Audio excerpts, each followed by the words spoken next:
Lachlan's doing a great job here. He's just kind of hiding, loving the low profile kind of position and take here on the point. He was hidden, but hey, he has to come out now and defend themselves. It's 3 chickens who surround him and take down that Cuddle Bear. Oh, man. They're supposed to be the tender defenders, but that was a whole bunch of aggression coming out from them there as they now immediately look and start to take shots. And the Ravens Revenge have now finally been unseated from their 3-point game. So a little bit of room to start for the catch-up, but it is utter chaos in Point D as Tomoya gets taken down, and the Funky Fighters are still in 8th place.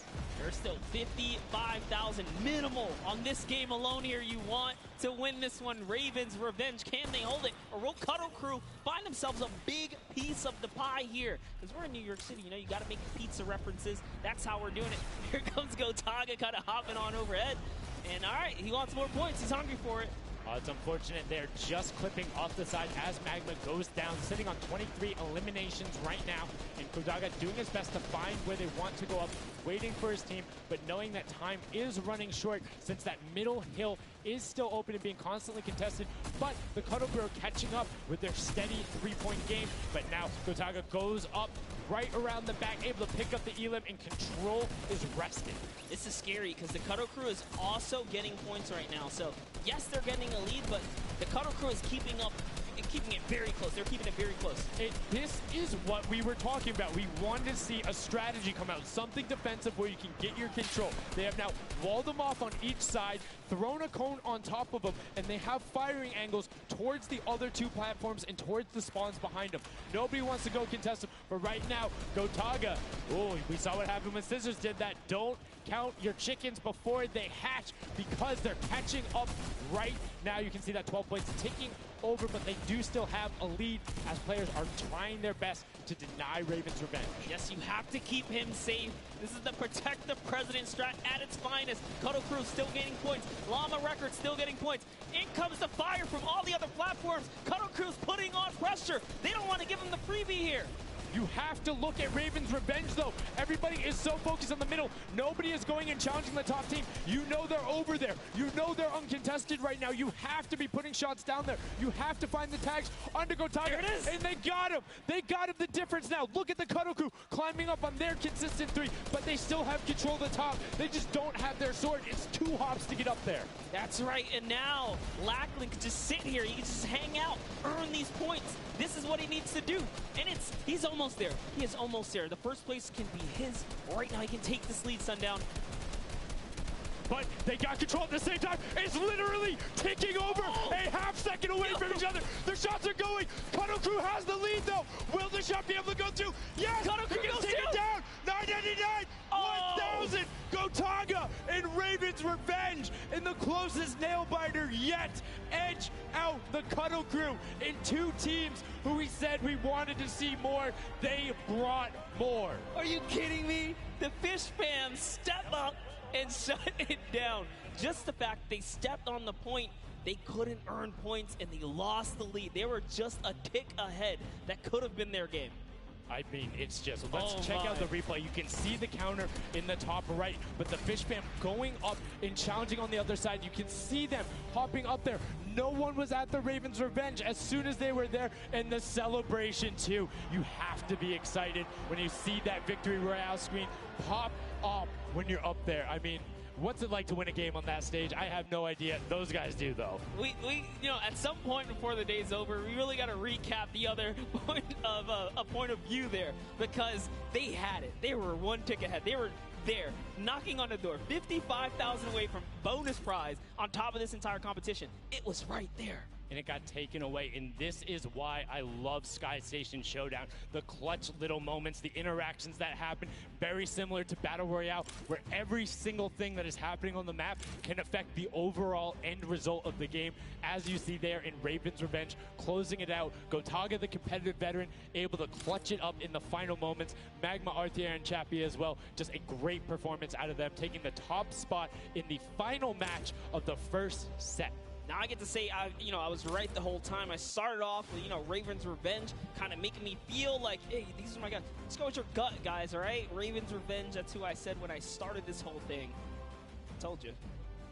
You know, he's not wrong. They were able to take it there, but we're going to throw it up top to an interview with Ravens Revenge with Zeke. Zeke, you there, buddy? I am here, son. Now, thank you so much. Fun fact, Monster did in fact say Ravens Revenge would win. I've got your back, Monster. I am here. You guys got your revenge. I got to ask, first question to you, Gotaga. How does it feel to be here in the stadium, the fans, the roar, and to be facing off against your peers? Was it what you expected?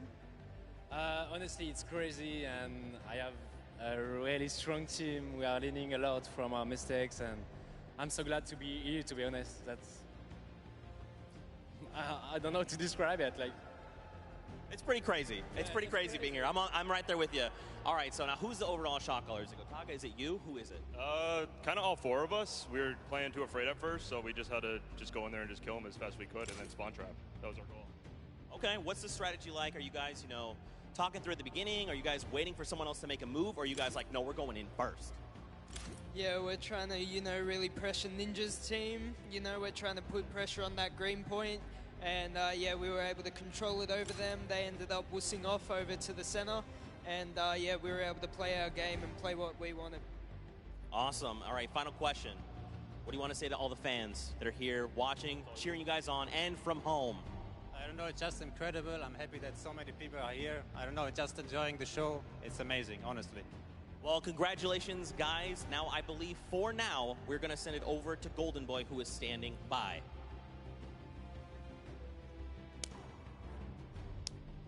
Let's go. Going on there, and now what we're doing right now, hanging out as they walk back over, just brilliantly done there from RTA, Magma, Chappie, Gotaga. The teamwork from them was just on point. You talked about it, all four strong players from Gotaga, and they're happy with the final result, and that puts them immediately into contention because it's cumulative prize point to find out who will take that first Silver Llama and kind of get a leg up for the rest of the creative final. I actually want to touch on something that, was kind of interesting. He called Ninja's capture point the green point. These guys are like that focused here. He's like, okay, we know who's kind of farming which ones. They're shutting players down, shutting down their competition so that they can take these sets. Well, that's the next step, right? As soon as you're immediately in there, and that's the big part for Sky Station that I enjoy, is you have the ability to see where the other opponents are in relation to you for score. So if you want to go and try and make somebody's life difficult, you might not be maximizing your points, but you can effectively help your team the most by just denying the other guys and being like, hey, you don't get to play this. And occasionally, if you put enough pressure on them, maybe they default to rotating the other way. Maybe they go somewhere longer. Maybe they have to wait and only pushes forward. All of those are advantages you can get by just putting pressure on another team. And there's so many different layers, and I think when we see the remix for this, it's going to get even more exciting. Yeah, don't forget, guys, here and at home, there's a remix version. We have some nice twisted surprise that we will see unfold as the day goes on. That was just our first iteration of this round, and honestly, it was a great set. But that just leaves us with the question, too. The Funky Fighters, they had an amazing opening, right? Second place is great. You get big prize bonus for that. You win game 2. And then you kind of flop game 3. Depending on where they went, their average might have really been anchored down. Yeah, that ends up being really, really, really harmful. But luckily there, if you're in the 4th to 8th range, there's no additional, I don't want to say penalty, because they're all getting $10,000 for the match in of itself. So there's just no additional gain after that fact. You're still able to stay par. So 4th would have been just as bad, but 8th, you're kind of looking like, oh, that'll really bring down the average. It's not the worst case scenario going on there. So they should still be at least in the running, but you can't be comfortable. No. Like, not at all. It's so incredible, and now we are going to go over the stage. We have the results, and your set 1 winner is the Funky Fighters. The last match was not enough. The singular win in the double goes over to them. They will have that first Silver Llama, and there he is throwing it up, and I mean, you got to be happy for him. They did it. I thought maybe it wasn't enough, but it was. Love this celebration right here. You kind of are like, it's a little, I don't want to say like bittersweet there, but it's like, oh, you kind of like get pushed out in the last game, and then boom, you get it. But now the Silver Llama, but they're happy. They realize, and the big thing, that gives them a leg up for the rest of the competition. If they can win the next match, another team has to win both of them. But such a great job from the Funky Fighters, sticking to their guns, staying with the strategy, getting 2 top 2 plays finishes, one of them being a win. I actually love this right here. They're all getting together, showing team harmony. They're clearly happy. They take the first set. That's amazing. They're off to the right start, really. They can get another 1 or 2 of those, and this entire creative finals is theirs. Well, and again, we talked with Tomoya beforehand, and he was like, yeah, we're really confident when we can get in the races. We want to be on that world run. We know we can do there. We have some really good runners. And then they turn around and do that? I was just Showdown? Yeah, I was just going to touch it. I was like, you know what? Yeah, this wasn't even their strong suit, right? He did a death run at some point as when he recruited his people for this creative challenge. So for him to take what might be one of our, toe-to-toe PvP sessions, that's actually crazy. And here's the team standings, Sundown. Yeah, look at the final team standings. So Llama Record Code do just get edged out by $1,500 there. The Funky Fighters, you can see on the right-hand side, have been awarded that silver. Llama rounding it out, you have Raven's Revenge in the top 3, Cuddle Crew and Little Whip Warriors both at 55, sitting in 4th and 5th. Fish Fam, Sunshine Soldiers, I almost got that one, 6th and 7th, and then 8th there are the Chicken Champions. But this is set 1 of 4. There's still tons of creative games to be going on. I mean, it's been so good, and like we talked about earlier, we have a never-before-seen map and game mode for you guys. Now, I know we released Prop Hunt. It's something that's kind of similar to that. How many of you guys have played Red Light, Green Light at some point in time, right? You've been there, you've done it. I know, whether it might have been a little while ago. Junkyard Juke is a red light, green light prop hunt version where you will have 2 teams sitting up as guards, 6 teams running. It will rotate through every single one of the rounds, and here you can see how to win. You have to dodge those guards, sprint into the center, and incinerate yourself in order to get those points. There are 4 rounds per match, Monster, and how do they score? Yeah, but also, before we get there, you only get to be guard once. And while you're guard, you do not accumulate points. But yes, the points come in through the props themselves. So when you are on the prop side, you want to choose small, medium, or large objects and try and get it to the incinerator under the guard tower. So it's actually really difficult. And like you said, it's a hybrid. It's a red light, green light / prop hunt style. This is a pretty tough game mode. We've played a fair amount of it. I got my hands on it. This is actually a lot harder than it kind of sounds. So it's something that is just completely different. I don't know how many of you guys have played Prop Hunt. Definitely check it out. It's on the Creative Islands. It's a lot of fun, but this brings an additional aspect to it. The guards are able to have the denial. You're able to plan routes out, and you can have strategies, right? So, hey, maybe I want to run all big props the whole time. Don't give it away. Don't give it away. There's tons of different things. Let's check out the format and see what these guys, how they're going to go through, what the map looks like, and really get an idea of how the game is played.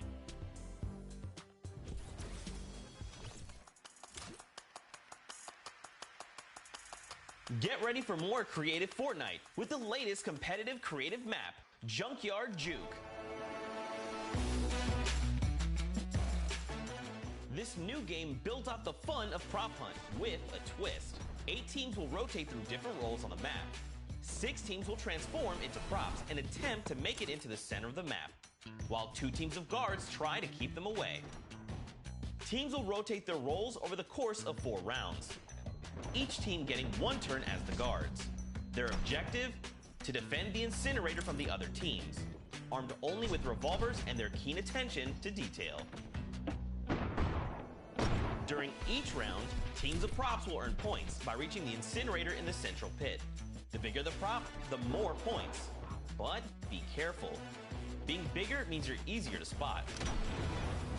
To keep themselves from getting eliminated, prop teams need to time their movements very carefully. Every few seconds, the guard teams will be blinded for a short time, and the center point turns green, giving the props a chance to rush for the hills, or rather, the pit. Once a prop reaches the goal, they respawn at their home base to start over, running as many props as they can before the match ends.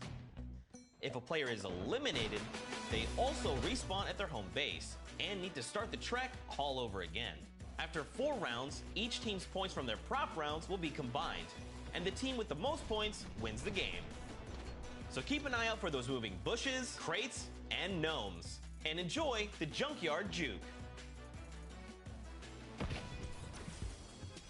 Thank you so much, Zeke, for that update. That's Junkyard Juke, something that has never before been seen. It looks kind of a little simple, but it's wacky, it's fun. There's a lot of small little minutia that go into it, things you can min-max on, and also there's just a level of ridiculousness that I enjoy so much. Just seeing somebody turn themselves into a literal dumpster and then try and weave their way past, it's a lot of fun. Let the memes come to life here as your favorite. Whoa, you talking about my with the gameplay teams. again? God, that's so rude. Turn them into dumpsters, literally. We'll get to see that unfold here as, I gotta say, this is a frustrating game mode. It's very difficult. You guys are gonna see why. It is gonna be tough for some of these guys to bring in those big point objects, and that's just gonna be the name of it.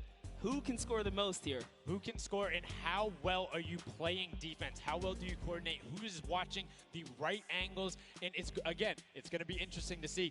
Do they switch up their strategy from game 1 to game 2? Because there's so many different things you can do. But we are about to have the world premiere of Junkyard Juke. We are getting into set number 2. The Funky Fighters have 1 silver llama. Who will get the second? We now are in to set 2, match 1, and right away you can see Chappa, Gotaga, Magma, and RTA of Raven's Revenge, and then the Little Whip Warriors, Ninja, Taco, Taldak, and Maze Kaz taking their shots off. Now, fun fact, the screens are there. You can't see, but you can shoot through them. So don't be afraid to take some shots. I mean, we know the trick shotters will.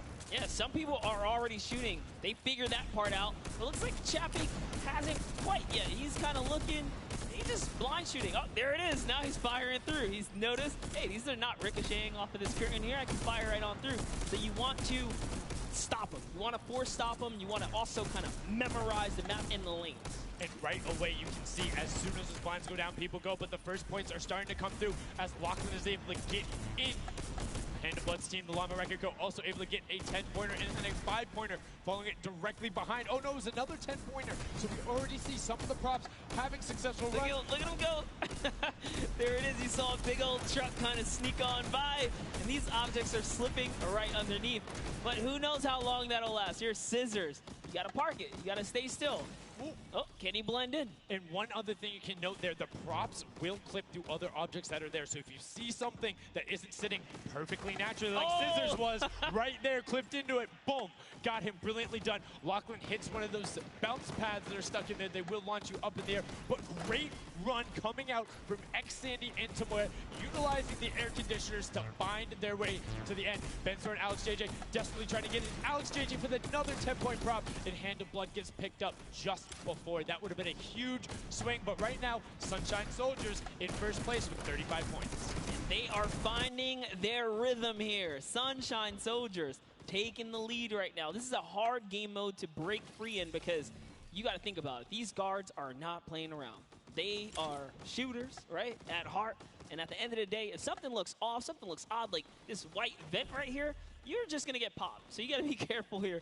And there it is. Nice job of, kind of hitting the brakes here. And, oh, he hits one of those trapdoors. Let's talk about that, Sundown. So you can actually see it. There is the little tiny springs. They launch you upward. There's a couple that can be chained into each other. But if you are one of those bigger objects and you get sent up, you are just quite literally sometimes flying garbage. Yeah.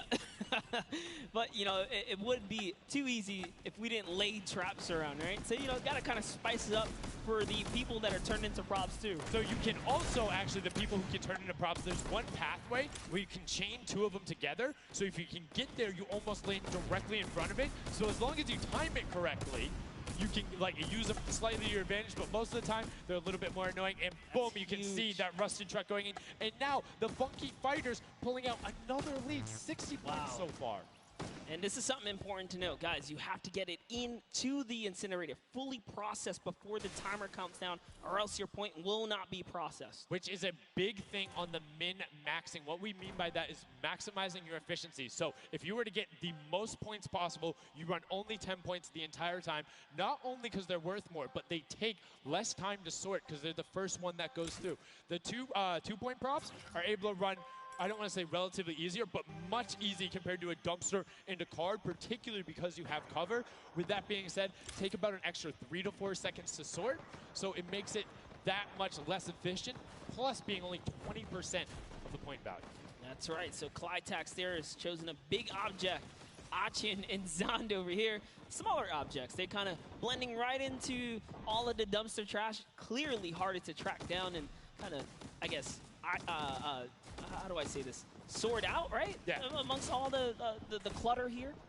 Exactly. You want things that don't stick out, or you want to find a path for an object that you can take all the time. So you notice how there's a section where there's like 4 or 5 rusted cars.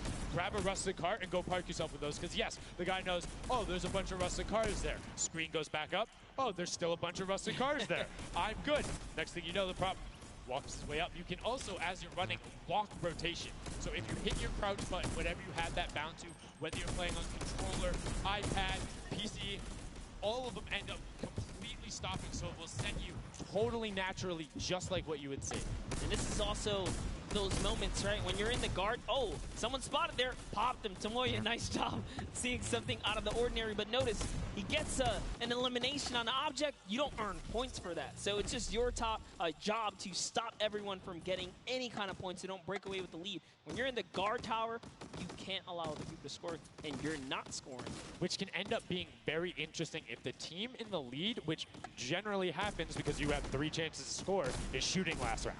Right? Because then it's all about how good are your pressure. And one other thing you can see, starting to fire through the screens, very well done for them, picking up an elim there. But right now, Kadoku already wresting the lead away. All 3 of them sitting there at 60, but they're 5-point processes, and it goes through as 2 more dumpsters throw themselves into the fray. Yeah, and that's because the Funky Fighters cannot earn points here in the guard round. The Sunshine Soldiers using this opportunity once again to just break away even closer to taking lead. And the Chicken Champions can't earn anything either. I love that from Clitex right away. Hides himself behind the box, and you see his hands. He's like, please, please make sure it's not there. And then boom, gets the point, gets a nice little selfie going in. And you can see all of them getting sorted there. Another way, I'm all about the min-maxing. Point your camera towards the end. You go just a little bit faster.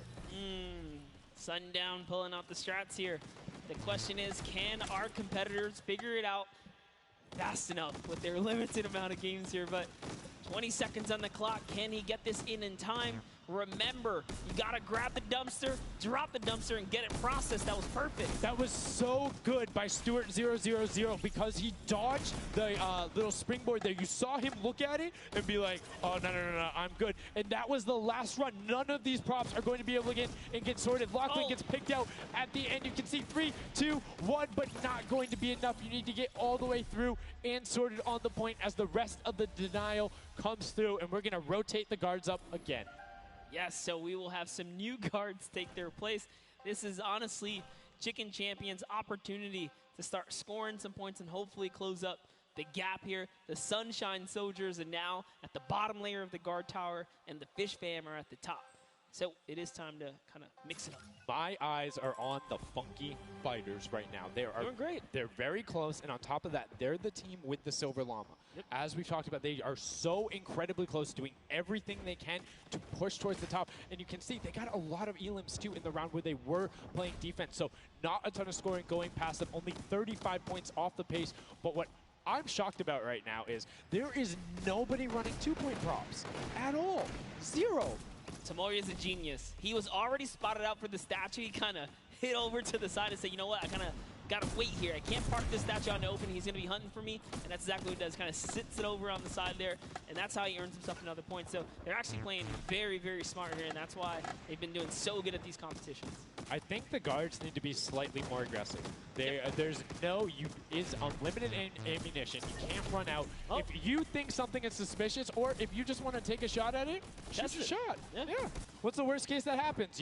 You miss. There's no accuracy stats going on there. If something looks suspicious, don't let it through. You're the guards, and you want to deny as much as possible. And again, every match is for $55,000 for the winning team. You want that, and that will lead into the Llamas as well. You don't want to end up in that 4th to 8th spot. You want to push past your competitors as we see a whole mess of air conditioners going in, the water heaters in. It was fantastic for Ravens Revenge, and Llama Record Co. are also climbing their way up the leaderboard, 110 points so far. Great job for the Llama Record Company. Alex, JJ, Carnifex, Venos, and Hand of Blood. This team is doing great right here as they seemingly inch their way to the top somehow, overtaking the Cuddle Crew, which, by the way, Lachlan's team has been showing up here. It's good to see them, catch a little bit of domination here in this Junkyard Juke. Well, like we said, the creative finals is all about celebrating the different types of creative skills. There's different ways to express that. We have the World Run where it's there. We saw Sky Station Showdown, which shows off building and team tactics. And right now, Prop Hunt is all about min-maxing efficiency, working together, and hitting your shots. Yeah, absolutely, because when you're in that guard tower, you don't have opportunity to miss. You let them score, they're going to break free and break away with the lead. Here's a look at Svenos here, who's that bullseye, just kind of blending right in. The archery target, there's a lot of them out there, but you need to be careful because they're slightly harder. And come on. Uh-oh. Really? He's floating up Really? there. You can see kind of like the look on his face. He's like, there's no way this works. And one other thing to talk about is orientation of your prop. So you notice he actually swapped his camera and pointed in the other direction. Oh. Unfortunately, was clipping into the trash bag there. But if you're running forward, your prop faces backwards. So you need to run and then turn, settle yourself. That's the best way. Or you orient yourself around the stuff that's near you. Because if you're facing in a totally random direction, that'll earn a bullet in most circumstances. I love how aggressive they were at the final moments. The clock was You gotta ticking. go. Yeah, the clock was ticking. They're like, you know what? We got to get in here. But that was round 3 of 4 for this first game right here. And, you know, it's kind of going either which way. So if you've already had your shot at the guard tower, you're safe. You're good. You can keep getting points. But if this is your last opportunity, you're in a guard tower, that's all the points you got. That's it. They have to hold strong. So this is where it really comes into mind who is running, who is in the tower, and what does the scoreboard look like. So right now we can see right away Llama Record Co. is up there, and I believe it's with, I didn't see who that other team was. When we pan back over, we'll call that out. But Llama Record Co. is in first right now, and I think Cuddle Crew is with them as well. So it's typical that the top 2 would be up there, and it is. The top 2 teams are in the guard tower. So right now, everyone needs to unseat them. Otherwise, they will take this first match of set 2. I'll be honest with you, it's a pretty big lead. That's a substantial lead. Whoever is left in the game, the Sunshine Soldiers, Funky Fighters, Chicken Champions, you got to bring these big items through and do it successfully with the limited time left in this round right here, because if not, it's going to be hard to catch up to that 150. We're starting to see a little bit more consistency right there. And look at Svenos shooting. He's just shooting everything. He's not worried in terms of going through there. Does hit one elim, fires the shots off going through, trying to look at just anything that he thinks doesn't look normal. Anything that maybe not have been there before. It's like one of my favorite things, watching him just shoot the boxes like, what's that? Was that there? Was that there? Was that there? Was that there? He's just taking his shots. That's exactly what you got to do here if you want to hold this lead here. And that's why they're dominating. You can see the no hesitation really coming out of them, and that's why they have the lead right now. And it's great. It's great that they're hitting his shots. It's great that Svenos is holding it down. But the Funky Fighters, we talked about it, eyes on them, already up to 120. One more 10-point prop will put them past. And unfortunately for Ninja there, does get hit on the springboard, but gets in anyway, so just a little bit of time loss. A great shot from Lachlan. My lord, I barely even saw that. Ford Turtle from Australia hit a springboard, and Lachlan shut that down. His fellow Australian brother right there. Very nicely done. You don't want to hit those springboards, man. And now you can see 125 from the Funky Fighters. They're doing everything they can to overtake. They want this match victory. They want to keep the momentum rolling. But the Cuddle Group is doing a great job of picking up targets and running their timeout, getting some both right as they get out of spawn and before they're about to score, which the waste of time is even that much more efficient, but unfortunately not finding anything there. Yeah, Lachlan is really not timing his kind of rotations and reloads properly. Notice he's not also utilizing the shooting through the curtain factor there. He's kind of holding himself back. That's why you saw him with a couple elims right there. But you got to put that pressure down, lock down these lanes so that they don't just get like free rotations through, right? And again, we talked about it a little bit. I'm very surprised nobody is consistently running 2-point props. You can get them in close to every run if you pick the right path and you take the covered angles. It's very difficult to stop them, particularly with the smaller hitbox. But so far, we've only seen 2 scored. Yeah, and I like that. Cuddle Crew right there, 130 points. This is their time. Cuddle Crew still doing really good defense right here. Oh no, but Chicken Champion comes up out of nowhere, takes that one right away. Able to get him there, and now the Funky Fighters 5 points out. Anything going in will be enough, and the time ticks over. They didn't get it in there. Oh, Did they get it in there? They might have got the 5-point right at the end, but no, wasn't enough. Llama Record Co. on the defense says lock it up. We good. Brilliantly done from them. And that's what I'm talking about. When you're sitting there on defense, you know exactly how long you need to keep them out. Exactly what you need to do in order to take the victory. And no surprise there. The guys who are all about that apocalypse game mode during the creative trials, able to take home the very first match ever on Junkyard Juke. That was well played. Valiant effort for everyone that participated in that run right there. And it was a close one. 150 points to the contender having 145. Just 1 point. One small radiator. And this is what I'm talking about, where if you had one person who is running just 2-point props there and got their successful runs at the end, they would have it. That's 3 successful runs. That takes about a minute, and you could have collected it. So go ahead. Nobody opted to do it. Maybe some of these guys need a little help here. Let's redo this. What would you suggest here, Sundown? I don't want to say suggest, but I had an opportunity to play a decent amount of it. I'm a big fan of kind of adjusting based off of the scoreline. So if you're seeing you're able to consistently keep running 2-point props, get the guaranteed points. If somebody's playing really good defense and you're not getting 10-point props in, you need to pivot away from that strategy. Because getting any points at all is better than none, and particularly if you waste a run on a dumpster where the entire time you're going and then you're stopping, and then you're going and then you're stopping. Eventually, even if you get all the way to the end, sometimes it's not enough, right? And then you've wasted that 35, 45 seconds, 3 rotations to get just there, whereas you could have grabbed the burger, grabbed the bucket, and ran the entire time, weaved around, trying to catch a good area, as we saw with the statue, able to hide around a corner. So would love to see in the next match a little bit more, I don't want to say determination going into it, but be a little bit more deliberate. That's right, but let's go on and hear from some of the deliberate actions over with Zeke, down with our winners. What's up, guys? I'm hanging out with the Llama Record Company. They took away the prop hunt 5-point lead. You guys locked it up at the very end. And Blood, I'm going to start with you. And one person I want to call out specifically is this man right here, Svenos. Very tall, tallest man on the planet. It feels like this guy's a very good pick for your team. And I want to know why him, and then also why you picked these other two. Yeah, I mean, I picked all those guys because this game mode is all about skill. There are no random things in it. You need good aim, you need decision making for sure. And Svenos, I mean, he's like a Spandau. He really likes Spandau. That's kind of the best city in the world. And that's why I picked him first, for example. Okay, now Svenos, I'm going to put you on blast for a second because we've known each other quite a while. I'd like to believe that your creativity is what allowed you to win. Let's think back to the time where you wore an entire green outfit and you danced and had a galaxy over yourself. Do you feel like that galaxy and that kind of creativity helped you get this dub? I don't know what you're talking about, mate. I think people at home that watched, you guys probably know exactly what I'm talking about. Let's go over this way now. What did you think about that game? Was it what you expected? Was it different? Did it catch off guard? Were you ready to just jump into it?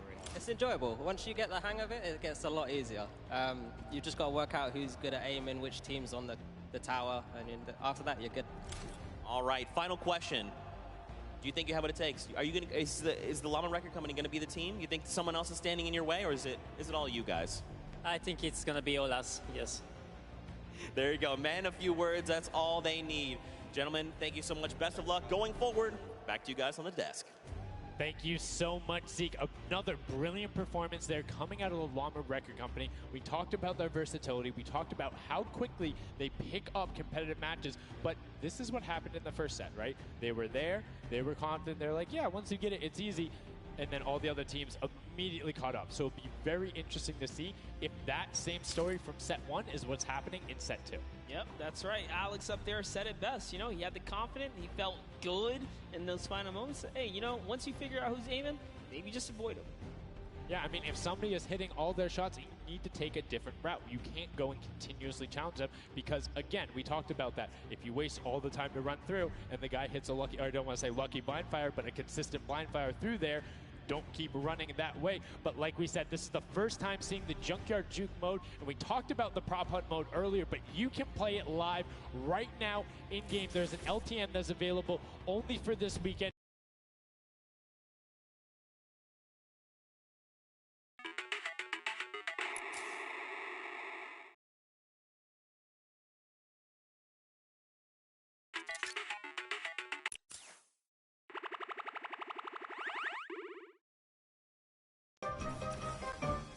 Like we said, you can check that out live in client. It's an LTM that is available only for this weekend. And Monster, have you had a chance to play Prop Hunt? Well, all week long now, I finally really got to experience the Prop Hunt. And before this, I kind of heard you guys talk about it. I was like, is that something I want to try out? But no, it honestly was very fun. There's so many just fun moments, but the ability to then push it to a competitive level, these guys are doing great. But we're now going to get into match 2 of set 2. The second time you will have seen Junkyard Juke, and let's see who is able to push on. The match is about to start. Here we go. The creative finals at the Fortnite World Cup, set 2, match 2 of Junkyard Juke.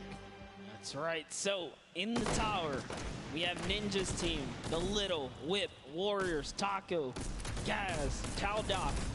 We're jumping straight into their POV. So notice Ninja firing right through those blinds. He saw something moving back there. He's trying to pinpoint. What was it? He does, of course, track him down. Those 4 turtle. Ooh, just a little pixel. You know, you stand out, you're going to get popped here. He needs to make sure he's still watching his left-hand side, though, because there is a whole run on that corner right now where people would be able to come out, and now all of a sudden you see Alex JJ, Tyler, Ryan Fanta, MSYB all heading that direction. Nobody is checking that corner. He's checking it every now and then, but he's primarily aiming on the right, and right as I say that now, looks back on over as the rush comes through, but MSYB and Rubius are able to get in. Brilliantly done from them, getting the first points on the board as the Funky Fighters again are able to pull out to a decent lead. What do you think? Would you rather be up in the guard tower first and kind of get that out the way?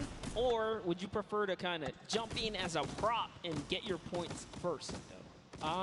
So for me, it depends if I can get a lead. If I have a lead, obviously I want to be a guard tower at the end because I'm very confident in my ability to just spam shots in the right direction because I know like I can find the sight line and all that. With that being said, if you can get in the guard tower early and you do incredibly well, it gives you the bonus. You know how many points you need to get. You know how consistent and fast you can run. And right now we're seeing a lot more 5-point props than last round. People consistently trying to get those in, recognizing, hey, they're a little bit quicker. People are finding their angles now. But as I say that, Achim with the Sunshine Soldiers gets in that truck. 10 points going over to them, and 15 actually as a 5-pointer got sorted right at the same time. That was perfect. Yeah, and the Sunshine Soldiers had a great last run. Achin and his crew really pulled it together. They were at the top for a while there, but in those final moments, we saw the Chicken Champions take away and kind of break away. And now look, no surprise, Chicken Champs, they're feeling it. They found their rhythm towards the end of the last one. If they carry that over, this is going to be a close one. Yeah, and you can see Carnifex hits the jump pad twice over there, doing everything he can to not get hit, and he does get the teddy bear in. 10 points going through, and Clytex gets picked right at the edge. Right through the current. Taco is like, you know what? I'm going to check the close area. Look at how Chappie's doing it as well. He's actually eliminated 9 props so far, so he is really firing away here, trying to see if anyone's trying to make a mad dash while the curtains are up, and Sandy gets caught right there. Good shot right away. 20 seconds left, so players need to start running if they're going. Good shots coming out from Trappy to get it there and get the reload off. Saw the truck over on the side, is able to pick that one up, and now is looking for the smaller props towards the side. Knew there was movement, just wants to fire it up. Only 10 seconds left. They should be able to get the defense, but there goes a bucket.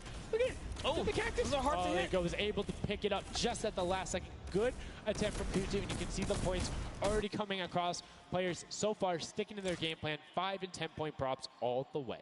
That is the way to go. Inch your way up and over to that victory there. But that was just the first round of 4 here. Round 2 is going to begin. What's going to happen now is, again, the guard tower is going to mix up. We're going to see new players in the guard tower, and then the other players that were previously in the guard tower back on the prop hunt floor.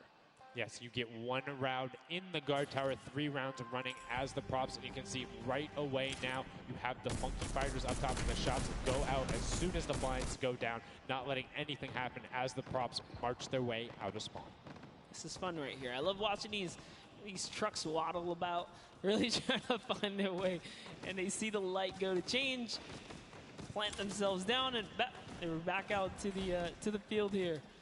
Yep, and desperately trying to avoid, there's no way. You're stacked on top of each other. Come on, you got to shoot one of the 2. Shots are going towards it, but right now Zan trying to get that cuddly cute teddy bear into the incinerator. Not a sentence I ever thought I would say there, as the Archer is now doing everything he can. Hits the bounce target twice and is able to convert as Magma gets another good run and sneaks in under the shots of Dracius. That's right. This is just getting closer and closer as we have a three-way tie now. The Fish Fam, Llama Record Company, the Cuddle Crew, all at the top here, and it's still a very close game so far. Dan Yan right here from the Sunshine Soldiers, peeking around, using that camera angle, trying to see when it's time, wants to waste no time here. Bat, it goes down and off to the races she goes. But will it change? Yep. Actually stops early too. Says, you know what, I'm gonna play it safe. I'm gonna stop before the curtain comes up. And she has to be having a blast right now. She says one of her favorite things about creative mode is kind of the wacky and wany situations you get into, particularly like prop hunt. So this must be a game mode that she's doing incredibly well and enjoying herself in. As you can see there, her team is able to get a couple of props in there. Go Target and Clydex try to make the final little sprint. Hand of Blood gets another 10 points over, as does Taco with a 5-point statue there. Scissors is hanging around on the side there. Will go through. No, I did not mean to call you trash. You just are a dumpster now, quite literally. Quite literally, but oh, the rage. I read the lips. He said, I was so mad. He got taken out right there. And I like this. Let's see how he decides. He's going for those 10 points, though. Notice he went straight to the right for the big objects. That's the risk. That's what it was about. That's what happens. You need to be careful not only of the fact you're bigger, easier to see while you're moving, but you need to find a blank space in order to set down. Can't be clipping into anything else with 45 seconds remaining in round 2. And you can see Svetos a minute before the guard looked at him. He's like, I don't, nah, I'm out. Right there. And right now, relatively top heavy. 70-70, and as I said, Fish Fam does get their 80th point, but Lachlan hanging out on top of the Rebel, 28 seconds left, does find an angle that you know, no he actually really didn't watching. park either. He just jumped on top of it. You know, I haven't been to this section here where all the vehicles are. This is the section I'm talking about, where you can grab a burger in a bucket, go out, and not expose yourself except for during one period. And as long as you either full run the time through, or you opt to sit still during that time, then you're good. You will score literally every single run. It's just you have to be a 2-point prop, and you have to go to that exit. Oh, Dan Yan right there, unfortunately, couldn't push through in those final moments there. And that was round 2 of 4, as we are looking to get into round 3 next. So they can earn some more points. And every single set matters, right? Every game matters, because there's a lot of prize on the line. Yes, every single match is scored. The top 4 will receive a gradient of money going from $55,000 down to 20, and then you have the 4th through 10th all receiving 10. That prize is then decided who will receive the Silver Llama. The Funky Fighters currently have one, but who will be able to press with them? Clytax, that vehicle is way too big, buddy. You can't just be trying to squeeze it behind that and not think someone's going to see the tail end of it. Here we have Bensor and Drakias close by one another. Benzor gets popped through the blinds there. And wait, so he's gonna take a couple shots. He said, does this truck belong here? He did miss though. Lucky for him. The bad aim and that moment right there is gonna allow him to sneak that big 10-point. No! He gets taken out. Right there, that's no points for him. 10 is huge in this mode too. It's very difficult to get a vehicle all the way through. I mean, it's swingy, right? If you think about it, the last round was one with 150 points, right? So if you get a singular 10-point profit, that's not an insignificant percentage there. Like, that's going to be able to help your team, but you also need to set your feet there, as Kororo didn't hit the crouch button. It was like, I see you wiggling a little bit there. Yoink. And there's Ninja, Ryan, Fronta, Chappie, and many others still in the running here. Just kind of peeking around. You see Tyler shooting straight through the curtain. It almost looks like he's beelining his shots down the aisle there, trying to see if he can get anyone trying to exit out. Zan sees one pop up in the air, and I think he might have clipped that person out. Nobody was watching that side.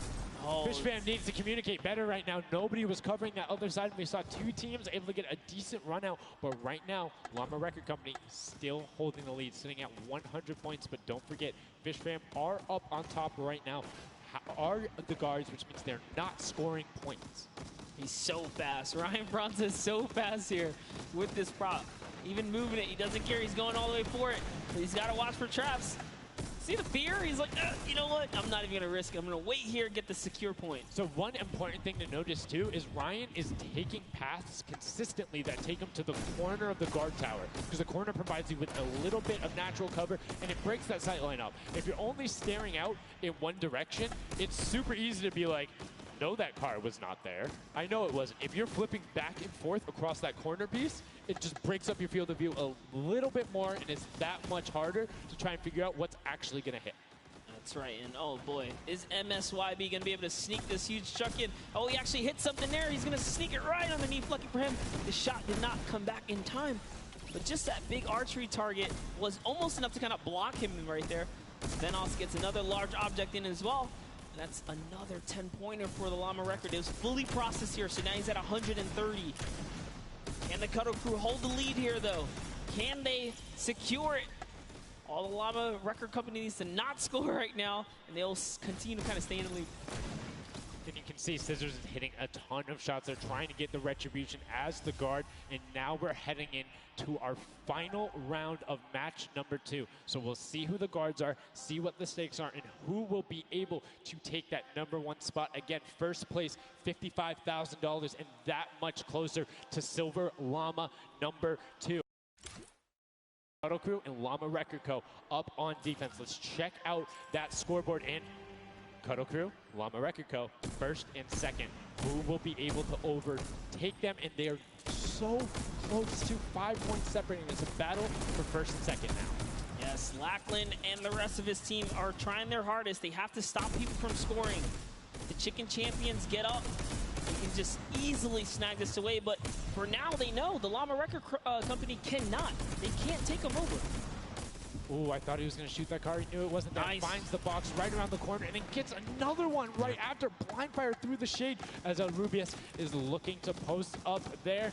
Spanish YouTuber trying to find a way in, trying to lead his team, and they've overtaken the Llama Record Co. with plenty of time and are tied with the Cuddle team.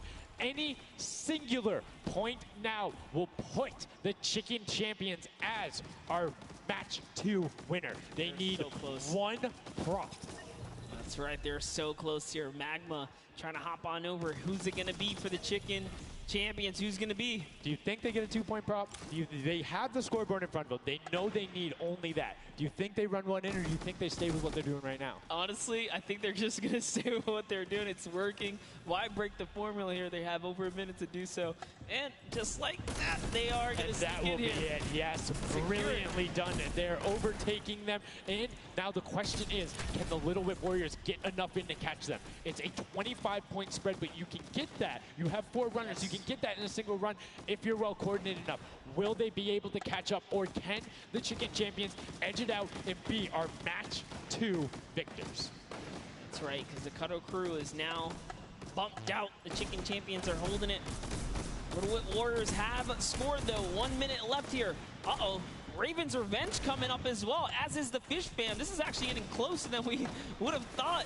They're close to pushing out the Cuddle Crew and the Llamas. Yep, and Little Whip Ninja also getting the 5 points there. Will be able to overtake. Don't forget, you don't want to end up 4th to 8th. It's all about at least breaking into top 4 to get a little bit of the differentiation there in the prizing. But the Chicken Champions are pulling ahead. They're keeping that 25-point difference so far between the Little Whip Warriors. Little Whip needs to find a coordinated run with 10-point props in these last 30 seconds, or they're not going to get it. Meanwhile, Bensor running that statue in, trying to lock up everything he can for the lead, and he's being extremely patient with it. Taking a corner run, finding everything he needs to do. Little Whip does get a 5 and a 10, and they're still now only 20 points behind, but Bensor is going to be able to lock that one up from there. 5 points, 25, 15 seconds left. The Chicken Champions are sitting pretty.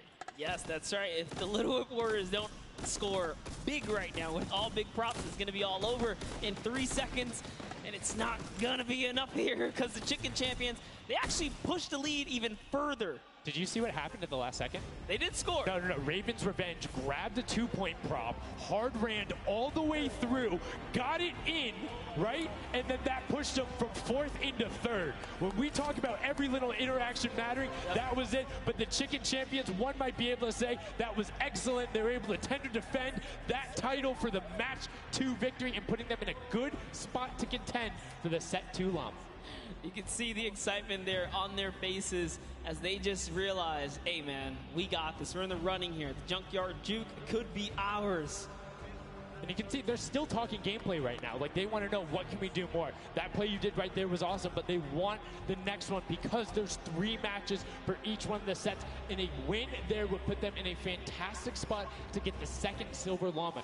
You need that in order to be in contention, and if they're able to split it up away and deny it from the Funky Fighters, field's wide open. Yes, it's not over yet. That's just another team who takes a victory here, making it that much closer of a running so far. And we saw the Ravens Revenge kind of sneak up too. You need as many points as possible. The bigger the placement, the better the prize as well for the round, so you can't just give up either. You got to push it all the way to the final moment. And hey, hats off to whoever's call that was on Ravens Revenge. That was a brilliant decision, showing exactly why you're able to qualify for the Fortnite World Cup Creative Finals, why you're playing on that stage. Those are the big plays, but again, brilliantly done from the Chicken Champions. Consistent runs, stuck to their statues, stuck to their routes, and took the corners. And now we're actually going to have a chance to talk to our Chicken Champions, the Match 2 champions. Zeke has them up there on the top floor. Zeke, what do you got for us? What's going on, guys? I'm hanging out with the Chicken Champions, guys. That game was insane. Feathers were flying, and you guys clutched it up. Did you figure out the strategy? Because you guys were well and ahead of everybody else. Yeah, we practiced yesterday, and everything is thanks to this guy. This guy always goes for the 10 points, always, and he always gets it. So thanks to you, man. All right, then I'm coming to you, Mr. Carey. What was the strategy? How did you get the 10 points in there? Was it the same every time? Did you switch things up? Yeah, go for the 10 points each time and do the same strategy, and it seems to work. So in this intense game of red light, green light, were you like stopping early, or were you just like going as far as you could go and then waiting for someone to spot you and stopping, or what was your plan? I'm taking it very patiently. Yeah. All right, now over to you guys. What do you guys think of this game mode? Has it been everything you thought it's been? Yeah, it's great. We had a game plan. We definitely did what we came to do, and yeah, that's what we expected. So. Very well executed. You did not lay an egg. All right, final question for you. I want to give you the chance to tell the world, you know, all the fans something. What do you want to tell them? Thanks for the support from Spain for the other world, and my team is it's good in this mode, and will we win the next match? There you go. The excitement is real. Gentlemen, congratulations. Best of luck going forward. We're sending it back your way. Brilliantly done there from the Chicken Champions. Thank you so much, Zeke. They're excited to be there. They stuck to the gameplay. And shout out to Bensor. The one thing he was looking forward to on this trip, he wanted to play in front of a big crowd. He got that moment, running through, securing that for the Chicken Champions. And immediate El Rubius turned to him and was like, it's all him, man. He put the team on his back or put the team in his dumpster. I don't know. That normally that wouldn't be a good thing, but in this circumstance, hey, it worked out for him. Yeah, another prop to Kyoto as well. The only, or one of 2 controller players here, you know, in the creative finals. So very nice of him to kind of represent for those guys as well. And again, just showing that he's got the moves out there. He had the moves, was able to find the right angles, and now we've seen some developments from match 1 to match 2. Yep. What was the big thing that stuck out from you that was different? And that last one, honestly, finally seeing someone pick up those 2-point props, right? Using those are points right there. But with that, we'll jump over to Bala. We'll take a fun look at some of the things that developed in our last few moments. Thank you so much, guys. Yes, the Junkyard Juke is developing nicely. Everybody's starting to figure out what all the different tools and props they have available to them. So with that, we're going to hop into some of the tips and tricks that I've seen from the Junkyard Juke so far. We can roll the clip right now as all these players. The first thing I want to point out is there are these springboards. Unfortunately, Dan Yen gets picked out of the sky there. Not too happy about that. But moving on to Tomoya using the statue. This is one of the interesting scores I saw with the statue. Those higher point objects being useful. Scissors here with the springboard. The recovery and just barely doesn't get into the incinerator at the last second. And then here we have Tomoya, we have, again, just an awesome run towards there, looking like a scene out of everybody, you know, crossing the street at the same time. Here's Tracius hitting some amazing shots through the black. And then he just continues shooting, just hoping that he can get a shot. This is the other team, the Cuddle Crew, doing the same thing, but then also synchronizing, making sure they have coverage on all angles. Finally, Tomoya made some amazing calls. We'll listen to them in a second, but this is what he did always timing it perfectly so that he can get in and make sure that his teammates also go at the same time and make it into that incinerator. So we're gonna head and listen to what those communications were like from Tomoya and team. In this one, they made sure the countdown was perfect. 2, 3, 4, 10, I score 10, I score 10. We are both, we are both, go. 1, 2, 3, 4, 5, stop. Oh, they kill me. If they don't kill me, I score 10. Don't 1, 2, Okay, I got 5, I got 5. I got 10. No, he killed me. We are strong team. Yeah, I scored 0 in the second round, that's the problem. I scored 0 in the first one, so. Like, we are all close points. There you go. The Funky Fighters, you know they won the first Silver Llama. We're going to see if they can win the next one. We've got one more match here on Junkyard Juke to go, and we'll see who will come out on top with the Silver Llama from this. Guys, back to you. Thank you so much, Bala, for that great breakdown. Listening in the comms, that's one thing I hadn't considered. I always just kind of like, yeah, it's going to come up now. But these guys all on comms talking, have one guy counted out. That guy's just like a metronome. Make sure he has it on the dot every single time. Brilliantly done from them. But will they be able to take back that top spot? We've seen them do it. If they can grab that Silver Llama, they'll be in such a good spot. But right now, they aren't seeing the same success they saw before. Yeah, you want to get the Silver Llama, but to get there, you got to make a new strategy. I think that right there, there was a lot of information in that bit right there. You kind of noticed the team synergy, and he said something very important in his interview there. Talked about being patient. You really have to be patient. You can't let the frustration get to you. You saw Scissors very expressive on the cam. Just, it's hard to get the point through, and that's what I talked about before this whole thing started. I said, trust me, this is a lot harder than you guys think. You might just, oh yeah, I'll turn it to something and run it through. Nah, man, you're gonna get shut down. But I mean, it's just like, if you think about it, it's the mental aspect that really comes with it. If you're able to frustrate somebody else, then they're that much more off their game. And these guys are all great at that, coming through from some of the Death Run qualifiers. It makes it that much harder. But thank you guys so much for joining us here. And again, don't forget, there is a fantastic, awesome event-specific merch starting here right now, today on the 26th. You can also get it on retailrow.com. Make sure you celebrate the event. Remember it, grab some from your friends, your brothers, your family, people who couldn't be here, and celebrate the first ever Fortnite World Cup. Yeah, you saw some of your favorite pros and competitors here rocking that new swag. Definitely loving it. All types of collaborations going on here. I love it when Fortnite releases new gear, This kind of allows me to always spice it up. I'm always a fan of anything Fortnite swag. That's pretty much like 98% of my wardrobe at this point. I mean, love the logos, love the bright colors, but enough from us. Match 3, set number 2, the final one on the original version of Junkyard Juke before we see the remix later on. Are you guys ready? That's right. And let's begin. The first round is underway. Match number 3, set number 2. Who will be able to incinerate the props the most? Who will push out to the lead? And can anybody upset the Funky Fighters who took that first llama? You need to make sure they don't get this one here. And basically, everyone's first place. Yep, and you can see there, Taldeck did land a shot straight through the curtain. Very nicely done.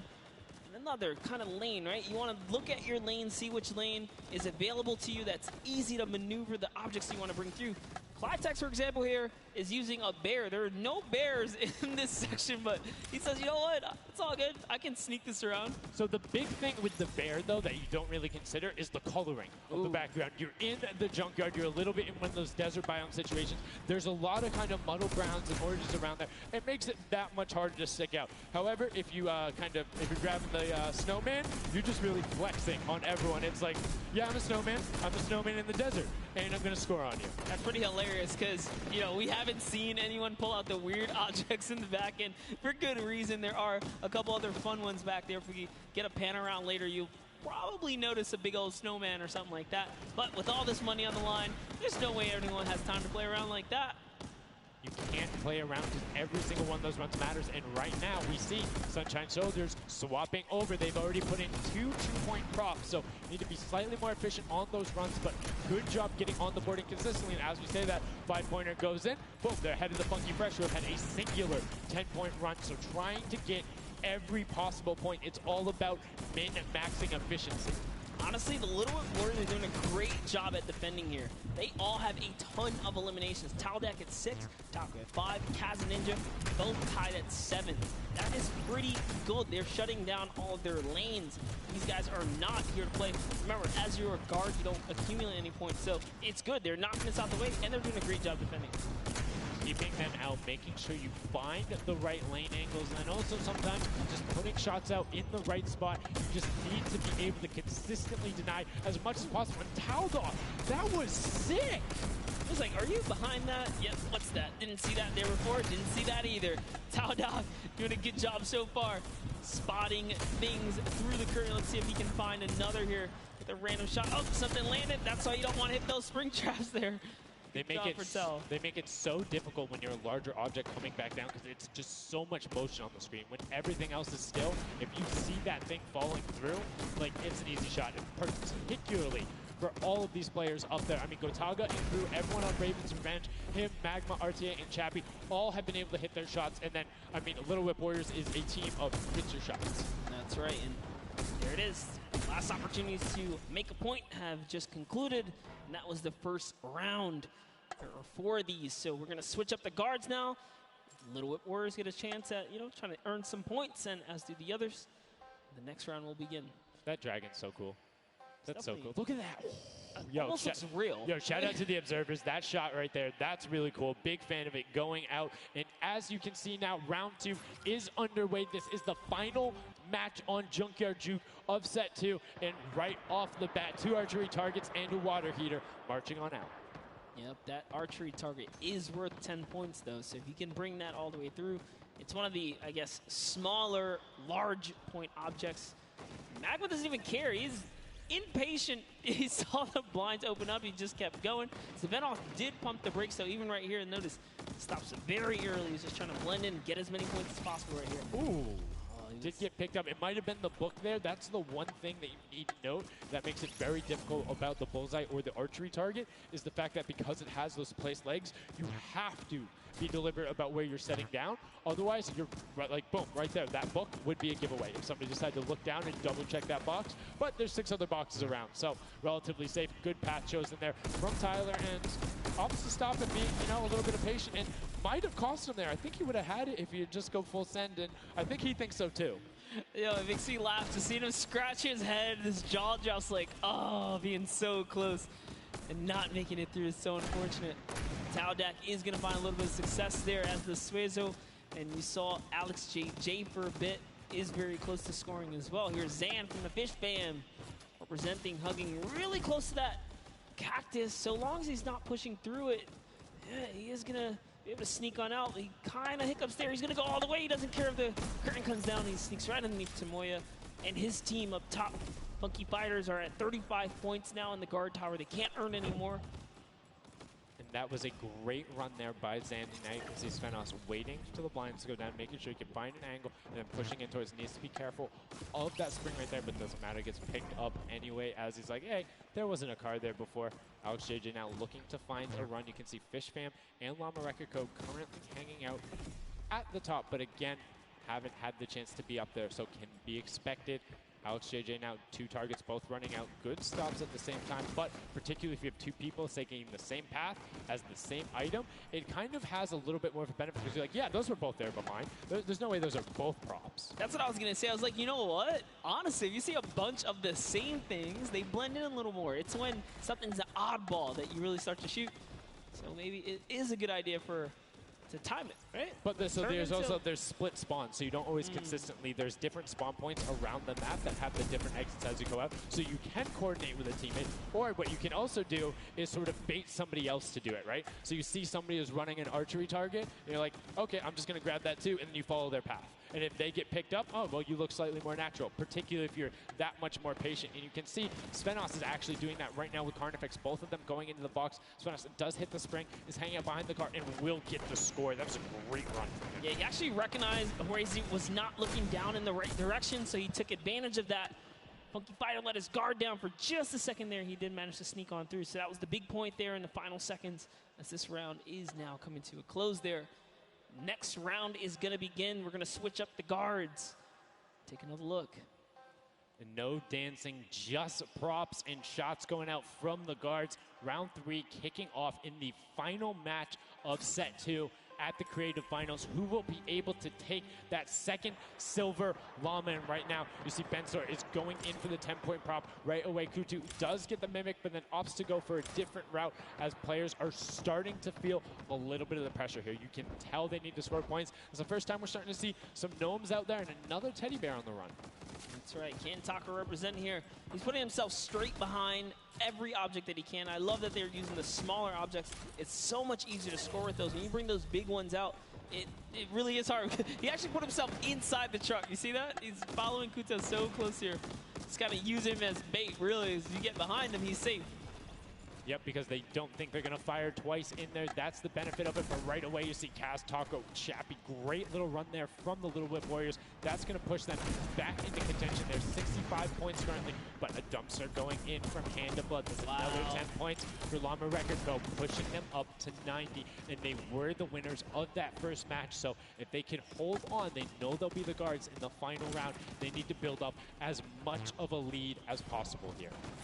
Carraro actually has 15 eliminations, so he had a super successful guard round, but the Chicken Champions need to get picked up here. They need these points. And there it is. He's doing a lot of work for his team, showing that, hey, I can push this up here too. Just gonna go ahead and take that 5-pointer, throw him right over the Fish Fam now, and they're in the top 3 running. That was a great run from him. Corner peeked the entire time, made sure nobody was looking for him. Like, he was barely threatened. But right now, Bensor coming through. The Chicken Champions, can they overtake in the last minute? That's 10 more points. That is going to go through for them, and starts pushing up. Llama Record needs to get in some runs. The Chicken Champions will not be on the defense with them for the last one, so they're pushing it through. Right now, it is the Sunshine Soldiers and the Fish Fam up there, so they're doing their best to delay everyone. Xandy gets picked off by Tyler, and now Carnifex is chilling in the back on that rusted out car. Hand of Blood just barely avoids the shot. Oh, saw the hitbox going through there. The Tracers finding a way through the window, but not enough as Dracius gets in. 2 more 10-point props also going over, and we're seeing, I think, a little bit closer of a score here, minus the fact that the Chicken Champions haven't shot yet.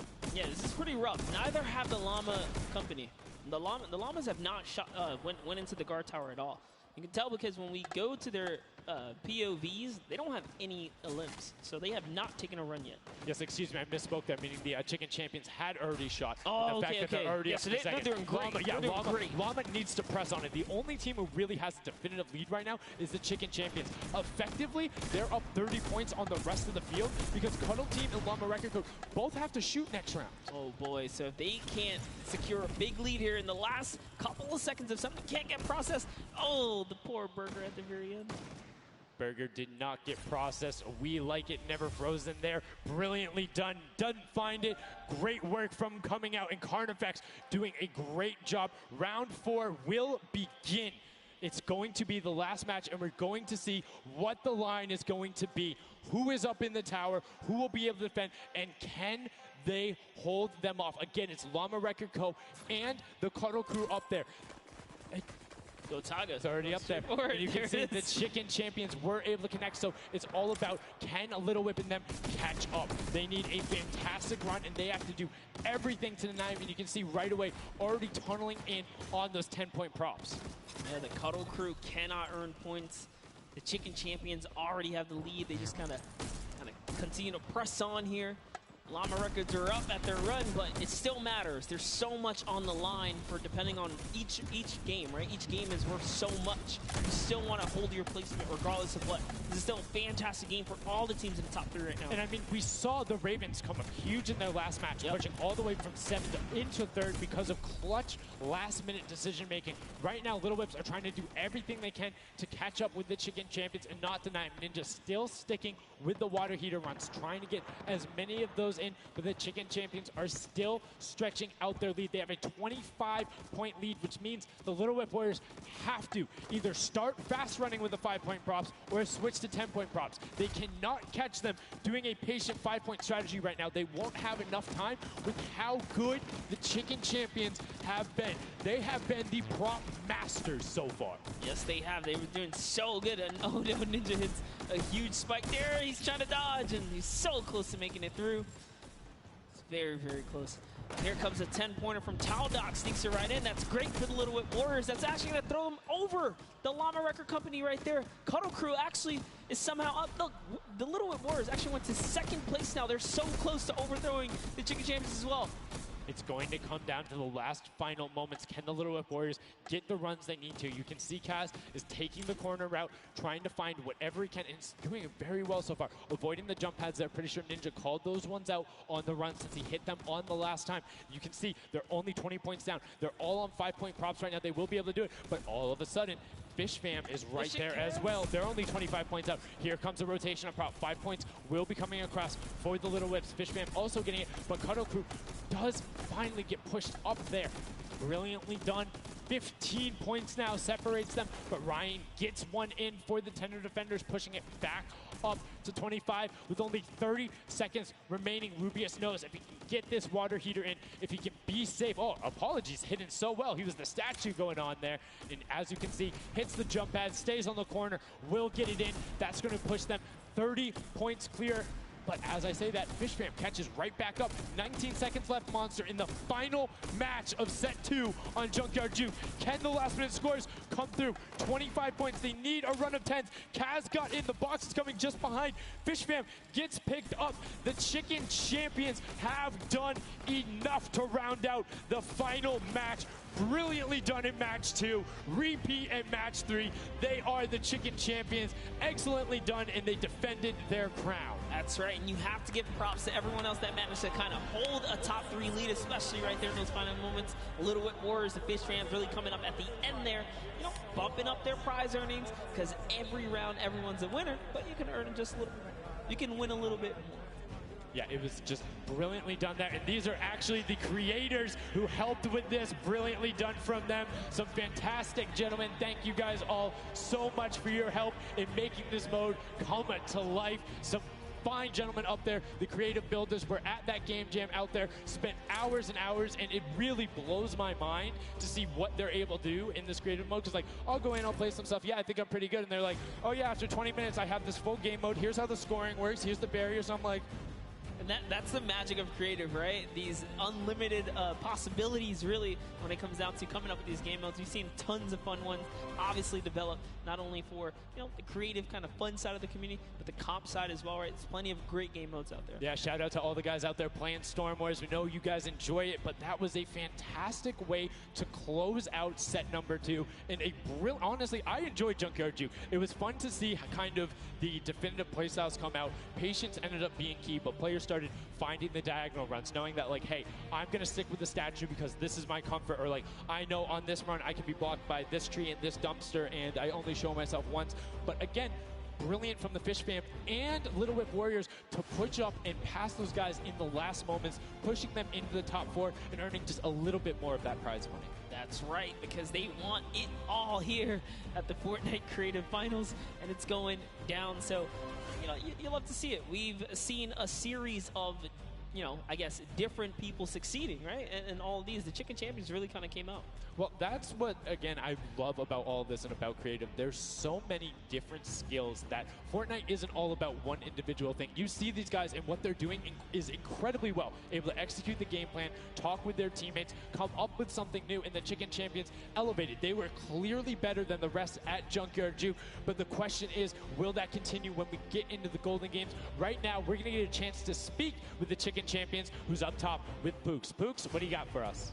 Thank you so much, Sundown. I am down here with the Chicken Champions, who surprisingly didn't fly the coop. They put on an absolute clinic today in the creative trials. I'm here with Rubius. Now, you guys won the last game as well, so 2 in a row. You guys had a pretty great strategy. Do you want to kind of talk me through that a little bit? Oh, what can I say? It's the power of Norway, the power of Spain, and the power of Detroit. Like, we're crushing it, and we're a chicken, so we're good at hiding. Like, we're not good at shooting and stuff, but at hiding, we're the best.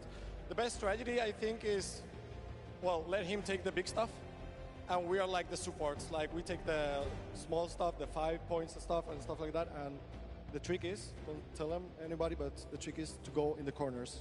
Like, no one is watching the corners. It's insane.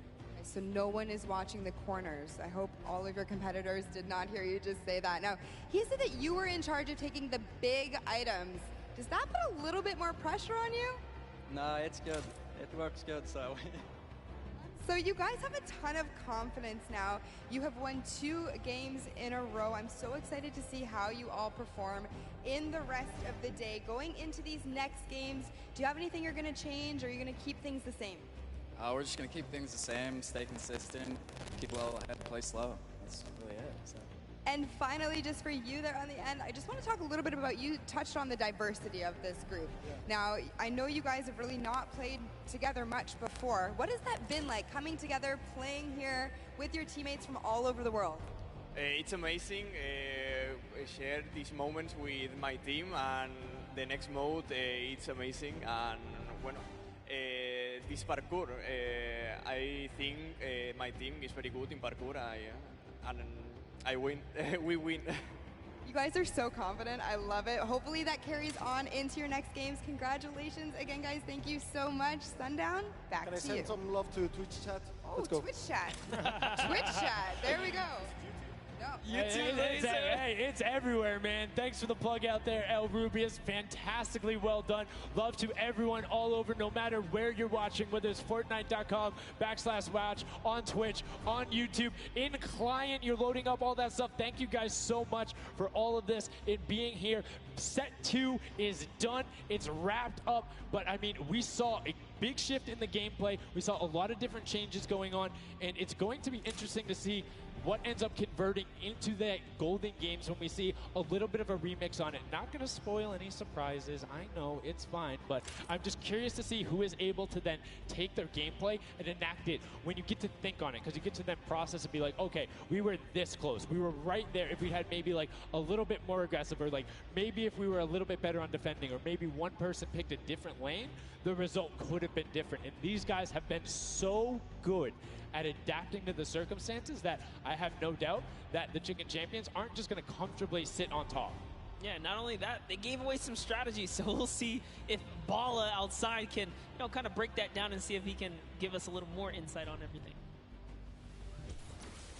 Thank you so much, guys. The action is heating up. It's also heating up outside.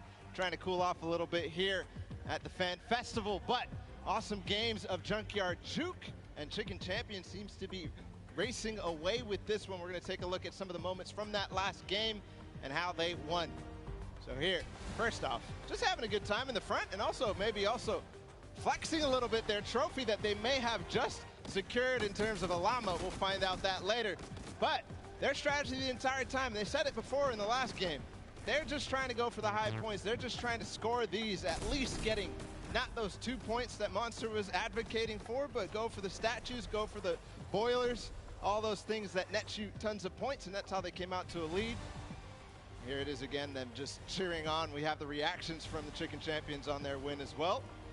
Nice trophy lifts. Maybe they'll be doing that later on here. The statue using that to get above the opponent's vision, their field of view, so that they can't see, they can't hit their shots, and the reactions of the win. Just bliss as they win their second game there on Junkyard Juke. Absolutely amazing stuff, guys. I can't wait to see who's going to earn that and who's going to continue on towards their path to the Creative World Cup champions. Thank you so much, Bala, for that in-depth analysis. Now, I know you guys want to see the standings. We want to see them as well. Unfortunately, there was a slight little hiccup. We want to make sure everything is right because this is a huge moment for all of these guys up on that stage. So while we sort that out, we're going to go to a quick break. And when we come back, we will have the standings after set 2 and then move into set 3, which is the world premiere, never before seen world run. So if you need to go do anything, go do it now. Take your bio breaks, take care of everything you need, and then we will be right back.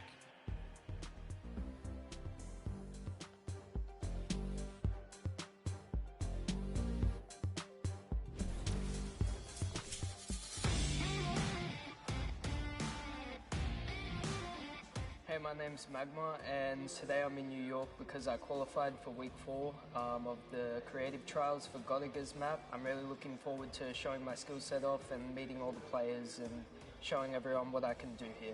When it was first announced that there was going to be creative trials, I was really looking forward to it because it was all I did pretty much 24/7. I looked at it as an opportunity. I find after playing Battle Royale, when creative first came out and Scissors released his first death run, I just instantly sort of, took a liking to it and I enjoyed playing it. And I guess from there afterwards, when I found there was money involved with doing death runs and stuff, that sort of caught me and caught my attention and I started playing more. So with my team, my captain is Godiga. He's a French content creator and my teammates are Chaps and Ardia. I think we can do really well at the Creative World Cup. I think our team has a good combination of the death run skills, but also the shooting and building and the good chemistry we have in the team. I think it can really make our team do well. Magma and my team, Raven's Revenge, is going to do really good in the World Cup and we're going to smash the rest of the competition because we have the Battle Royale skills, building, death run, we have it all.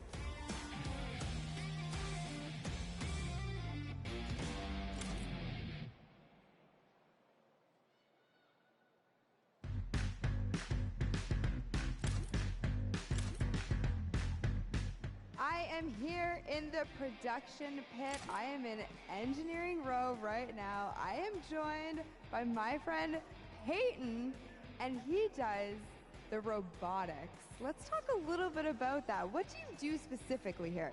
We have a bunch of robotic cameras around the arena that we shoot different angles from, and we're able to pick up shots of the players that are playing the game. We also do a lot of crowd shots, so we're able to shoot the audience and get some really great reacts for both the stream and for the front of house feeds that go up on the screens. You guys heard it. If you're out in the crowd this weekend here live for the Fortnite World Cup, show us some energy because Peyton is going to be looking for your reactions and you could end up on stream. You want to play with it, see how it goes? Of course I do. That's not even a question. I'm so into this right now. This is amazing.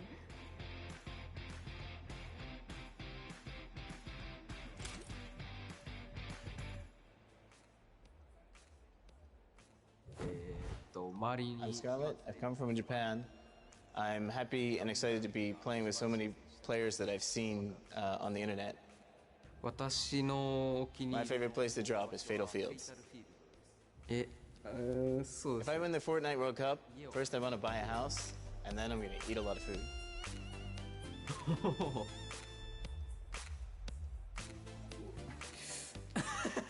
Thank you. So heavy. World Cup Ponsen. I'm definitely going to win the Fortnite World Cup, so keep cheering for me.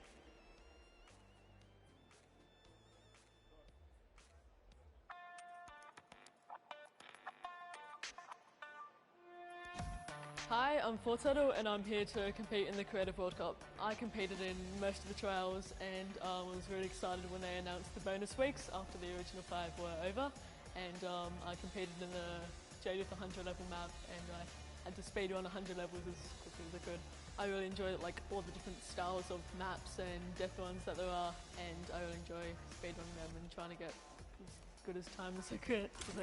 The moment I found out that I qualified, it was just insane and I wasn't sure if I was going to before that, and it was just crazy that I am here. And Fortnite and the Sunshine Soldiers are going to win because we have 2 captains, so we're twice as good. What is going on? We're getting some good practice here for the Fortnite World Cup Creative Finals happening very, very soon. A lot of first thoughts, first looks at the Sky Station Showdown, which is an incredible map. It was a great map. I mean, it mixes a huge new element into the game. You know, you got to protect the person with a sword, capture the objective, but my team, great teamwork, and, you know, we kind of pulled through at the end there. It was awesome. 1,000%. You know, so being able to kind of get your hands on the map, you know, before obviously the big moment. Practicing, it's nice. It's huge. It's huge. And so, like you said a second ago, this is a brand new way of viewing Fortnite and playing Fortnite, which is incredible. Exactly. It's super exciting seeing what people come up with and then also turning it into a competitive aspect and put it in the game and make this tournament. So it's amazing. So any general kind of thoughts, concerns maybe about strategy? I don't know. You know, I think we won, so we know the strategy. All right, listen, this is practice still. We've got the big moment coming up very soon, but do you want to shout out your team real quick? Yeah, no, we've got some speedrunners in our midst, actually. We've got Tyler, we've got Zand, and Suzu. They are all speedrunners of death runs. And as you know, later in the Creative Cup, there's going to be a death run involved level, so we're going to take that one home, too. Inspired by the creative man, Scissors himself has made many a streamer, many a content creator very angry with a death run, myself included. Great job with the practice round. We'll see you very soon. I'm excited. Thank you. Ladies and gentlemen, welcome back to the Fortnite World Cup Finals. We are here in day number 1 where the creative finals are going down. The stadium is jam-packed with fans from around the world who have traveled here not only to watch us crown World Cup Creative Finals champions, but also solo and duo champions as well. I'm Zeke, this guy right here is Bala, and we're getting ready to hop back into all of the action. Now, I think, you know, we've seen a little bit of the first 2 game modes. You know, we got to see a little bit of the Sky Station Showdown. We got to see a little bit of that Junkyard Juke, but there's actually something that Sundown teased, and that is the World Run. Yep, the World Run coming up next. It is an awesome, you know, it's something that I think a lot of these players are used to. Yeah. And I think they'll be very, very comfortable here. We'll have to see whether the challenge of the obstacle course will be, you know, anything that these guys can balk at, or if they're going to be able to just cruise through it. We'll see. It's going to be fun, though. Well, it's going to be really interesting, right? A lot of these players are very familiar with death runs, and it's very, like, mechanical, right? Yep. If you know how to execute, you can get through these obstacles, but you have to kind of get your eyes on them first, figure out how they work, and then make it through. So I think it's going to be very interesting, very fun for everyone here, and all the players as well. I'm hoping to see someone make it to the end. I don't know that anyone will, though. We'll see. 30 coins, and from what we've seen in practice between us and other people, it's very difficult, so we'll see. We'll hop into the overview and stuff like that later, but just to give like some examples of the things that there are, there's, you know, the trap, trying to trigger them, making sure you move. Impulse grenades are in play in this. There's some lava, all sorts of treacherous things you have to get across in this world run. A lot of Neo jumps as well. And again, massive shout out to the 17 content creators that helped put these maps together. Mad props to you. You know, their hard work is being shown here on the stage. And these guys are at home, here, of course, playing it as well. In case, you know, you guys forgot, I'm Zeke. This guy right here is Bala. We're getting ready to jump into these next few matches. We'll get you guys up to speed with all the format and all those things. You kind of tease it, but we'll get there in just a moment. And very quickly, the Chicken Champions were actually the winners for set number 2, Junkyard Juke. Let's take a look at them right now. They were overall victorious of that last set, and there you go. The Tender Defender is there in person to congratulate them, Bala. Rubius and his team, they worked hard for it, and they are the victors. Yeah, and warming up for the next run, but they know now they earned the Silver Llama for that set, so it's 1-1. Woo! Chicken Champions are earning their Silver Llama right now. They're surprised because they were getting ready, but here it is. Rubius is like, wait, do I actually get that? Is that actually mine? Yes, it is. Yes, it is. So, you know, they are the current set winners. They have a Silver Llama for themselves. So that's now 2 different teams that have a Silver Llama. With only a few set matches left to go, I believe, you know, if the Chicken Champions can secure themselves a second Llama, that would be huge for them and their team, but we'll have to see how things go for them. And the timing of the Silver Llama couldn't come earlier because they're about to hop in. This is definitely a booster for them in terms of their emotions, in terms of their confidence going into the world run, because it is precise, it is difficult. You have to make sure that you hit it, otherwise you're wasting time. It's going to be a race between these guys to get as far in as possible, so that confidence boost is going to help dramatically in this last normal set here. Yeah, for sure, and it is actually a race. The World Run. It is similar to a death run with a bunch of obstacles. Let's go ahead and talk about that and everything that surrounds it. So there's actually 30 coins in the map. whichever team gets all 30, the fastest, or as many as possible until time runs out, will be the victor for that round set. You know, like I said, these are insanely difficult obstacles. I'm going to be honest. I'm going to be forthcoming. I'm going to be vulnerable with you, the Fortnite fam. Listen. The farthest I got was 14. It's not bad. Okay.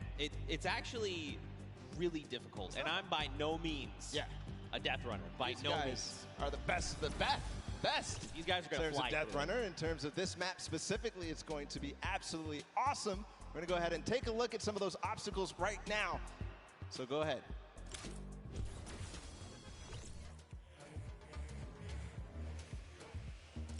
We're going around the world in this new creative team, Death Run. In this challenging new creative game, 8 teams of 4, led by some of your favorite content creators from around the world, will compete to collect all the coins in their lane faster than everyone else. The first team to collect all coins in their lane wins. If they don't finish, the number of coins they collect will determine their placement. If a player is eliminated, they'll respawn at their most recent checkpoint. Any team member can grab a coin for their team, so players will have to work strategically to gather all of the coins before the 10-minute timer runs out. It might sound simple, but it ain't easy. Players have no mats and limited items they can pick up along the way. Each team will have to use teamwork, communication, smarts, and speed to make it to the top of the leaderboard and take home their piece of the $3 million creative prize pool. Ready, set, run!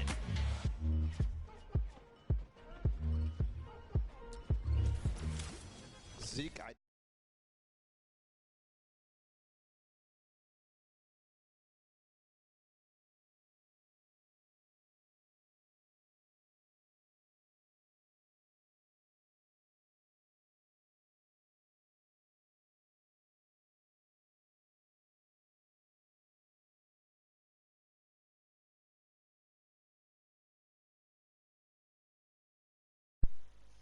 What are you on about?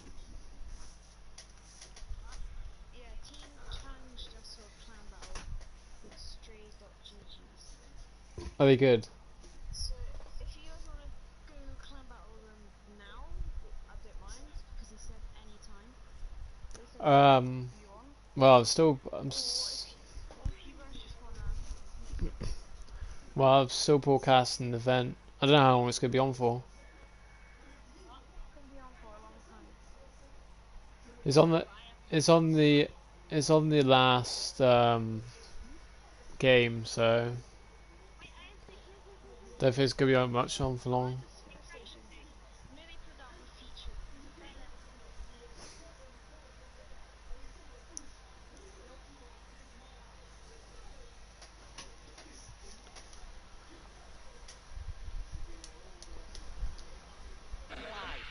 What is that trying to do again? First couple are relatively simple.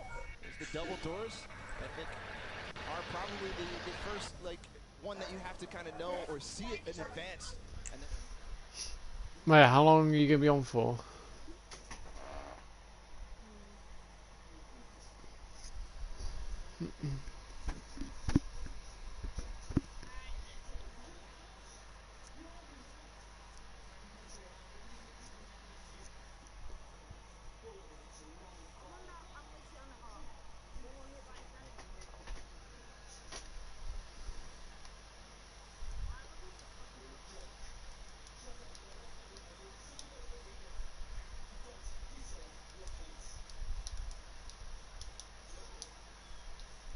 At it, there's these little bumpers, and that'll actually send you upward into the next, basically, tier.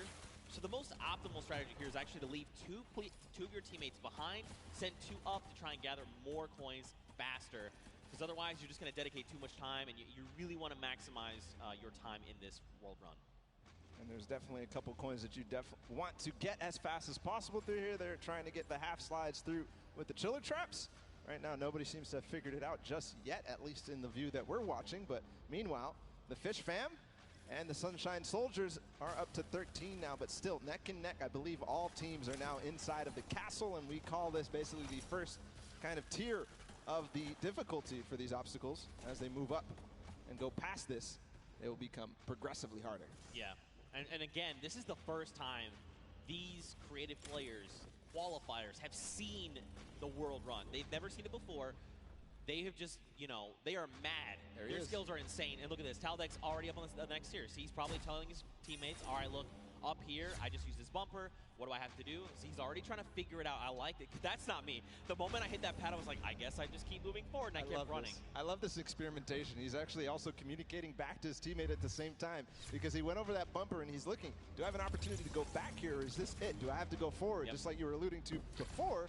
And now he decides, okay, he tells exactly what's going on to his teammates, Ninja, Kaz, and company, and they move forward.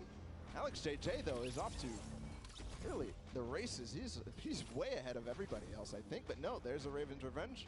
No, it's Svenos. It's his teammate. They're moving. Yeah, they are moving. So what's tricky about that last jump there is those little directional pads will give you forward momentum, but in jumping you lose some of it. So you actually have to make it in a straight run. There you have to trigger the trap, get the impulse to make that precise jump, land on the other side, trigger the trap in one fail swoop, while also taking a step back to keep yourself safe. Now there is